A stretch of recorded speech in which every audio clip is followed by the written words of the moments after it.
all, welcome to another episode of Here's the Problem podcast. I'm your host, Kelly Nagel. We all know sports is a business, but do we really understand the nuances of the business when it comes to athletes and organizations responding to social justice issues?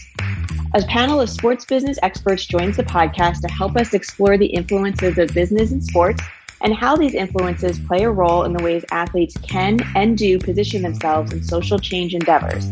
Mike Finkelstein, Executive Director of the Global Sports Business Program at Rutgers University, Dave Perricone, Associate Professor of Sports Management at Centenary University, and Dave Toromio, Executive Director of the Sports Business Management Program at Manhattanville College, join my Teen Think Tank Project co-founder Matthew DeSantis and our Sports and Social Protest Winter Research Cohort for a substantive and interesting conversation about the intersection of sports, business, and society. Enjoy. At our current juncture, we have started to break down the sports industry, society at large, the connection between sports and society. And now we're starting to understand sports as a business, because if we're going to understand how these athletes can do and should use their voices for social change, we need to understand all the aspects at play. And societal influences are just as important as the sports business influences, which are just as important as the governmental influences. But today we're really going to hone our attention on this idea of sport and society and the role that sports business had played in the past, currently plays, and possibly will influence the way athletes tend to position themselves in social change endeavors. So to start the conversation off, I'd like to ask Mike to give me your thoughts on this interconnectivity between sports and society. Why are sports so important to us as a people? Great. Wow. A lot of tough acts to follow there. Matt and I had a terrific conversation about a month ago around holidays. We started to broach this topic. One of the things that you all may have come across in your recent introduction to sports as a business and social justice, your prime topic that I was told, is that people don't really realize how pervasive the concept of the sport business industry is in everyday life. And so I would go so far as to say, if you were to go to a university, and certainly, in secondary education, you would find, I believe, that sports and IT are two subjects, maybe the only two subjects, that permeate every single person's life, unlike other subjects, which are, unique educational disciplines. Sports and IT are things that are just enmeshed in our everyday life. And so when I say that, I look at a couple of things here in the United States, particularly. Go to any park in any municipality, and you'll see parents and grandparents pushing a baby carriage, and sitting on a park bench.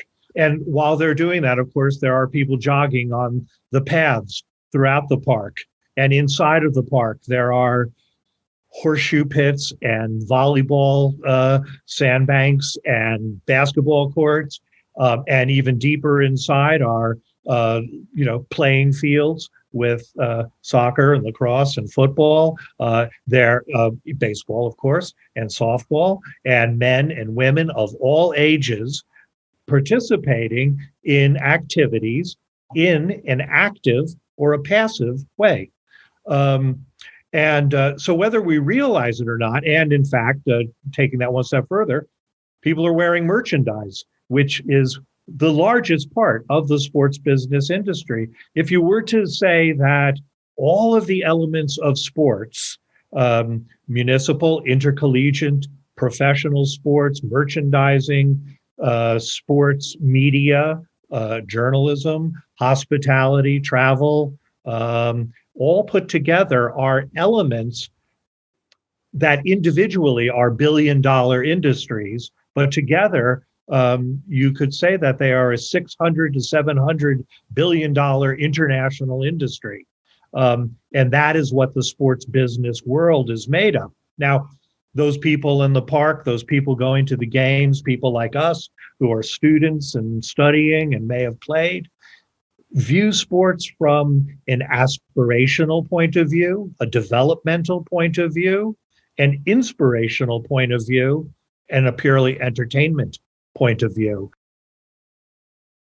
Yeah. On that point of authenticity and honesty, as exemplified by sponsors playing a role and having a voice and direction, and whether you're talking about Campbell's Soup, back in whenever that was in the 90s, or you're talking about FedEx and the Washington football team, I am convinced, and if this has not been published, I probably read it somewhere, but even from my own perspective, the only reason Dan Snyder and the Washington football team changed their name was because there was potential negative ramifications on the financial front.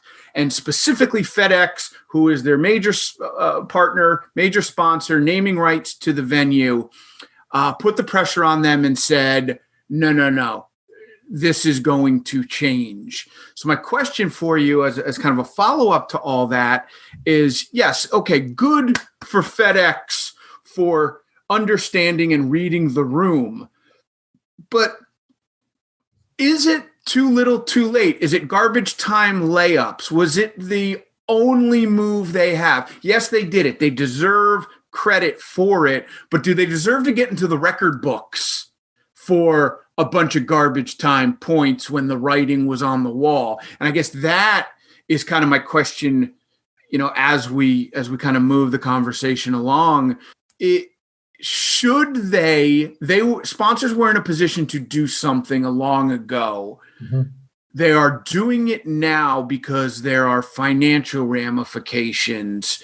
Do we temper our enthusiasm about their involvement, or do we just say, yes, finally, something has to happen? So, however it needed to happen, it turned out that the sponsors, which drive the money, would leave. In professional sports, 80% of revenue comes from media, and about 20% comes from attendance. I want to pull something specifically out for our team.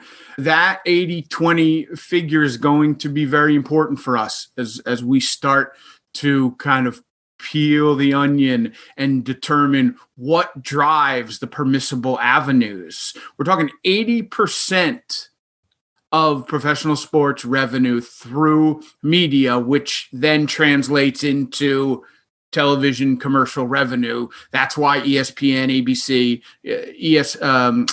CBS, and Fox Sports are willing to pay billions of dollars for these sports, because then they can turn around and monetize it. And so if you're talking 80% of those contracts, start to think about that. We don't need a calculator because we have Jared, but those are big numbers. They might even be too big for Jared. So start to think about that impact. Dave Perricone. Yeah, just a quick question. And I love what Mike was saying, but just wanted to follow up with that. I want to ask the students something. Because again, different generation you are than the owners, right? A lot younger, you're more into the society of sports, and probably the older ones are. So I guess my question would be, if a player was kneeling, you were the president, GM, vice president, and one of the players were kneeling, and I came to you as the sponsor and say, if you don't suspend, I want you to suspend him or trade him, because I don't think he should be kneeling during the national anthem. And if you don't, I'm going to take my $1 million sponsorship and go someplace else. What would you do as students? I've got two voices I'd like to hear on this perspective. Jack James, you're up first. See, my whole thing is perspective, and I feel like that's why you directed it towards me, because I've been asking a lot of questions about perspective. But I think it require more research than the surface level. You have to look at the player and go, why is he kneeling? And then present that public image rather than a false one in the sense that it's disrespecting the military. Okay, you can do all that. I'm a conservative company. I want them to kneel. If he kneels, I'm leaving. I'm taking my $1 million and go someplace else. So, Jack, you've got a straightforward business decision to make. It's either keep the $1 million or lose the $1 million, but what are you willing to do as an owner, as an individual, as a socially conscious member of that community?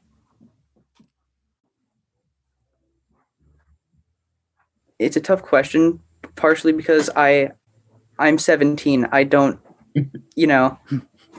I haven't been there. What's your gut? What's your stomach tell you to My do? gut says to tell them to take their $1 million and leave. Dave Romeo, same question. Where are we going? Yeah. So 10 years, first of all, appreciate and Dave and Mike, those answers you guys are terrific. And thank you for letting me be a part of this. I would just say this, there's an old saying, if you don't learn from history, you're doomed to repeat it. Right. And so we need to be better. We need to learn from our mistakes and to grow as people. And at the end of the day, yes, women's sports, and I'm proud to say that, of the 400 graduates in my program, a master's degree in sport business management, half of them are women, and they're all, they're working in the industry, and that's wonderful. Yes, there's a growth opportunity for women. There's a growth opportunity for minorities, but it's people like these young people I see in this call who are going to be the ones who are going to change the day.